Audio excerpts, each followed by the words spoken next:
এতিয়া মেইন কথাখিনিলৈ আহোঁ পষ্ট মেলনৰ কনচাৰ্টৰ ওপৰত, যে পষ্ট মেলনৰ কনচাৰ্ট পাতিছে অসমতে, আৰু পষ্ট মেলনৰ অসম টুৰিজিমে যেনেকৈ আদৰি আনিছে, যি ছেফটিৰ একদম চিকিউৰিটিত আনিছে, সেই ছেফটি আৰু সেই চিকিউৰিটিত যদি আমাৰ মৰমৰ জুবিন দাক যদি ছিংগাপুৰত যাওঁতে সেই চিকিউৰিটি দিলে হয়, আৰু তাৰ পৰা আনোতেও সেনেকৈ চিকিউৰিটি যদি অসমত জুবিন দাক লৈ আহিলে হয়, জুবিন দা আজি আমাৰ মাজত থাকিলে হয়।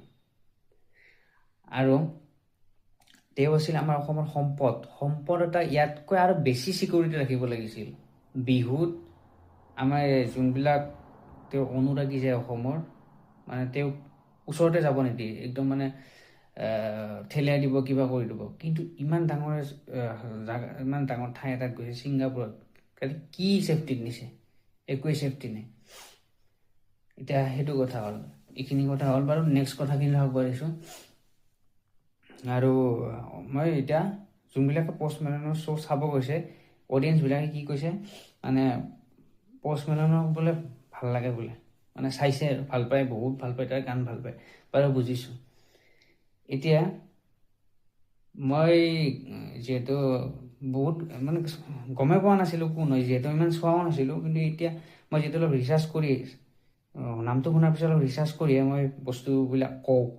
এতিয়া মই গুগলত চাইছোঁ, কিবা 550 তাৰমানে তাতকৈ অলপ বেছি গান গাইছে, 550টা। মই এইখিনি কথাই কওঁ যে 550টা অসমৰ নহয় বা ইণ্ডিয়াৰে কোনোবা সৰু সুৰা ছিংগাৰেও গাইছে, কিন্তু 550টা গান। কিন্তু পষ্ট মেলনে ইমান ফেমাছ কিয় হৈছে? ইণ্টাৰনেশ্যনেল লেংগুৱেজ যিটো ইংলিছত গান বনায়, আৰু ফৰেন কাণ্ট্ৰিবিলাক মিউজিকৰ ক্ষেত্ৰত যিমানে যি কওক আমাতকৈ বহুত আগবঢ়া, সেইটো বেনিফিট আছে সিহঁতৰ।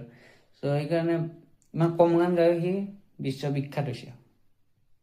আৰু মানুহে আজিকালি ইমান নিজৰ কৰ্মটো ইমান এটা বেছি গুৰুত্ব নিদিয়েতো। কি চাই জানেনে? ফলোৱাৰ্ছ। যদি কোনোবাই কিবা ভাল ভিডিঅ' বনাইছে, ভাল কিবা কথা কৈ আছে, এই ক্ষেত্ৰত ছাপোৰ্ট নকৰে। কিন্তু কি কৰিব, যদি তাৰ ফলোৱাৰ্ছ আছে, এই বঢ়িয়া।